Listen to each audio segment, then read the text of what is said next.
Police সরাসরি গণমাধ্যম কর্মীর দিকে সাউন্ড গ্রেনেড মারছে এবং অতর্কিতভাবে হামলা করে। পুলিশ কেন আসলে সাংবাদিকদের উপরে হামলা করবে? আমার পুরো দুইটা কান ব্লক হয়ে গেছে, আমি কোনো সাউন্ডই পাচ্ছিলাম না। মুহূর্তের মধ্যে মনে হচ্ছিল আমি বোধহয় মরে যাবো এখন। ওখানে যদি 100 জন থেকে থাকে 3-4 জন ছিল শিক্ষার্থী, বাকি সবাই কিন্তু গণমাধ্যম কর্মী। সকল গণমাধ্যম কর্মীরা দেখছেন ওই জায়গায় 3 জন শিক্ষার্থী শুয়েছিল, পুলিশের সঙ্গে ধস্তাধস্তি হচ্ছিল।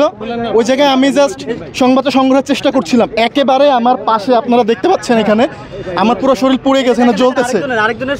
এখানে গণমাধ্যম কর্মীদের উপর আসলে পুলিশের ক্ষোভ কেন? তারা গ্রেফতার করবে বা যা করবে শান্তিপূর্ণভাবে করতে পারতো বা তারা ধরে নিয়ে যেতে পারতো। প্রত্যেকটা টেলিভিশনের বা প্রিন্ট মিডিয়ার সাংবাদিকেরা সেখানে ছিল, সেখানে সাংবাদিকদের উপরে একেবারে পাশেই পড়ছে গ্রেনেড। এবং আমি ভাবতেছিলাম যে আমি মনে হয় শিক্ষার্থীদের আমাকে ধাক্কা মেরে ফেলে দেওয়া হয়েছিল। আমার পুরো দুইটা কান ব্লক হয়ে গেছে, আমি কোনো সাউন্ডই পাচ্ছিলাম না। মুহূর্তের মধ্যে মনে হচ্ছিল আমি বোধহয় মরে যাবো এখন, মানে এরকম একটা অনুভূতি আমার মধ্যে আসছে। পুলিশ কেন আসলে সাংবাদিকদের উপরে হামলা করবে? পুলিশ কিন্তু সরাসরি সাংবাদিকদের উপরে হামলা করছে এবং এখান থেকে ঠেলতে ঠেলতে ও পর্যন্ত নিয়ে গেছে। নিয়ে যাওয়ার পরে কিন্তু গ্রেনেডটা মারছে, একবার সাংবাদিকদের মাঝখানে গ্রেনেডটা মারছে। এখানে যখন আমরা এসে সংবাদ সংগ্রহ করতেছিলাম তখন তারা প্রথমে পিছন থেকে আমাদেরকে ধাক্কা লাথি মারছে। এরপরে যখন সংবাদকর্মীরা তাদের সংবাদ সংগ্রহ কাজে ব্যস্ত ছিল তখন সরাসরি আইন শৃঙ্খলা বাহিনী সাউন্ড গ্রেনেড মারছে এবং আমাদের চ্যানেল এস এর ভাইয়ের এই যে একেবারে তার এই যে পিঠে রক্তাক্ত হয়ে গেছে, সাউন্ড গ্রেনেড সরাসরি তার গায়ে মারছে।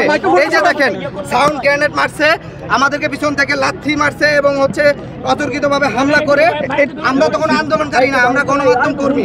পুলিশ সরাসরি গণমাধ্যম কর্মীর দিকে সাউন্ড গ্রেনেড মারছে এবং অতর্কিতভাবে হামলা করে আমাদেরকে পিছন থেকে লাথি ঘুষি মেরে এবং হচ্ছে তাদেরকে নিচে। ওখানে যদি 100 জন থেকে থাকে 3-4 জন ছিল শিক্ষার্থী, বাকি সবাই কিন্তু গণমাধ্যম কর্মী, বাকি সবাই গণমাধ্যম কর্মী।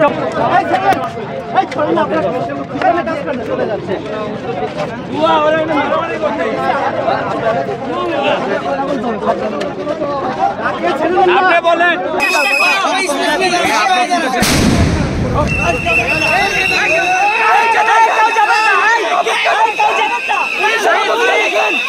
পুলিশের অবস্থা দেখেন, পুলিশের অবস্থা দেখেন।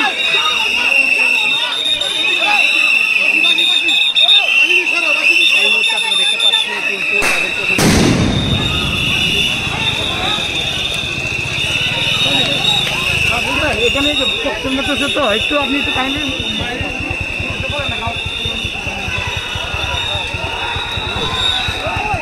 দুটি ককটেল ফুটার বিস্ফোরণ হয়েছে। নাইট কই ইয়ে কই নাইন কই কই আর নাইন কি ইয়ে কই আমি কই ওই তো বলতে কই এই আমির আমি আপনার দিকে হেলমেট দে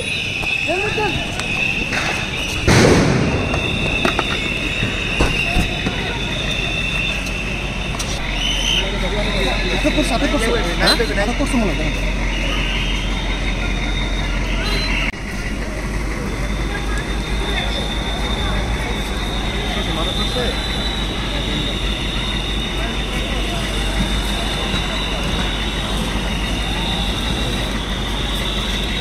ये पानी रखो साथे पानी खावा लागबो তুমি খালি পানি বোতল ঢুকে এমন না খাওয়া দাও এমন না দাও নিরাপদ জায়গা খাও পানি বোতল দোকান হ্যাঁ আহত সাংবাদিক আহত হয়েছে নাকি